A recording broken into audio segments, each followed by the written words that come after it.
योगेश नाम का एक लड़का था।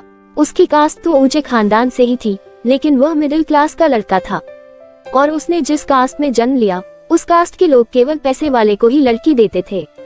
उनकी कास्ट में यदि कोई गरीब रहता तो उसे लड़की नहीं मिलती, भले ही उनको जिंदगी भर कुंवारा रहना पड़े। ऐसे ही एक दिन योगेश पंडित जी के पास गया, क्योंकि पंडित जी के पास बहुत सारे व्यक्ति मिलने आते हैं, कोई शादी के संबंध के लिए तो कोई मुहूर्त के लिए, या कोई उनकी निगाह में लड़की हो तो पूछने के लिए आते हैं। ऐसे ही योगेश पंडित जी के पास गया और उनसे कहने लगा, पंडित जी, आपकी निगाह में कोई लड़की है जो दूसरे कास्ट में शादी कर सके, मुझे बता दो। किसके लिए योगेश बेटा? पंडित जी, मेरे लिए। तुम्हारे रिश्ते की बात तुम खुद ही कर रहे हो। हाँ पंडित जी, मैंने जिस कास्ट में जन्म लिया उस कास्ट के लोग अमीरों की दीवाने हैं। यदि हम हमारे समाज में लड़की को 5 तोला सोना नहीं चढ़ाते हैं तो हमें लड़की नहीं मिलती। हम इतने पैसे वाले तो नहीं है, पर फिर भी हम अच्छे से गुजारा कर लेते हैं, लेकिन हमारे समाज को समझाए कौन? योगेश बेटा, अभी तो मेरी निगाह में कोई लड़की नहीं है। यदि मेरे पास ऐसा कोई आएगा तो मैं तुम्हें जरूर बताऊंगा। तुम्हारे नंबर दे दो मुझे। फिर योगेश पंडित जी को नंबर देकर वहाँ से आ जाता है। समय बीतता रहा, दिन निकलते रहे। फिर एक दिन पंडित जी के पास 2 लड़के और एक लड़की आए। उनमें एक का नाम गोपाल और दूसरे का नाम सोहन था। पंडित जी पूछने लगे, क्या बात है, क्या कहना है मुझसे? पंडित जी, लड़की की बात करनी है। क्या लड़की की शादी नहीं हो रही है? पंडित जी, बात शादी की नहीं है, उसे रखने की है। क्या मतलब है तुम्हारा? पंडित जी, यह मेरा दोस्त सोहन, इसने मुझे पहले कहा था तू मेरे लिए एक लड़की का चक्कर चला दे, तू थोड़े दिन उससे मीठी मीठी बातें करना, फिर वह तुझसे प्यार करने लगे तो उसे शादी की बात करना और शादी के लिए तुम दोनों भाग जाना। फिर मैं वहां आ जाऊंगा। फिर इस लड़की को हम बता देंगे कि मेरे दोस्त सोहन के लिए तुमसे प्यार किया था।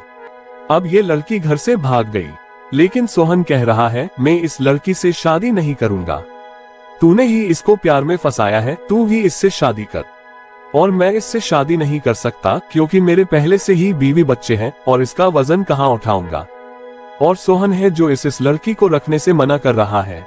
इतने में वह लड़की बोल उठती है। वह कहती है, पंडित जी, मैं दोनों के साथ ही रहना नहीं चाहती। जिस व्यक्ति से प्यार किया वह धोखेबाज निकला, और जिसने ऐसा करने को कहा वह आगे चलकर भी नहीं सुधर सकता। इसलिए इन दोनों को बोल दो, या तो मुझे 10 लाख रुपए दे या मेरी शादी किसी अच्छी जगह करवा दे। मुझे अब इन पर बिल्कुल भी भरोसा नहीं है और मैं वापस घर भी नहीं जा सकती और मुझे मरना नहीं है। इसकी शादी दूसरे लड़के के साथ करवा दो। कैसे कराए पंडित जी? ये बोल रही है तुम दोनों पर भरोसा नहीं। यदि मेरी शादी करवानी है तो एक बड़े बुजुर्गों की सहमति से करवानी पड़ेगी, वरना मैं पुलिस में चली जाऊंगी और हम इससे कुछ कर भी नहीं सकते, क्योंकि हम इसके साथ बुरा नहीं करना चाहते और हम हमारे घर पर भी नहीं बता सकते। तो आप ही हो हमारे बुजुर्ग, आप ही हमारा रास्ता बताओ। पंडित जी पहले तो चिल्लाए, जब साथ में रखना ही नहीं था तो ऐसा काम किया ही क्यों? और लड़की तुम्हें तुम्हारे माँ बाप का ख्याल नहीं आया? पंडित जी, आप हमें मारो या चिल्लाओ, लेकिन हमें इस बला से निकाले। तुमने पक्का निर्णय ले लिया, तुम्हें इनके साथ नहीं रहना? हाँ पंडित जी।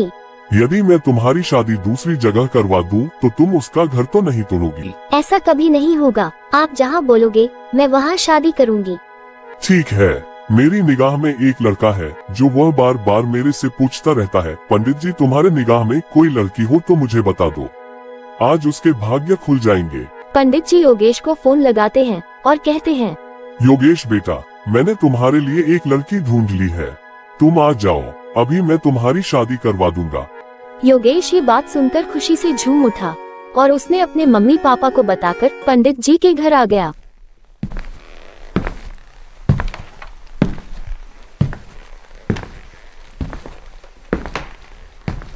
और पंडित जी के पास से वह दोनों लड़के योगेश के आने से पहले वहां से चले गए।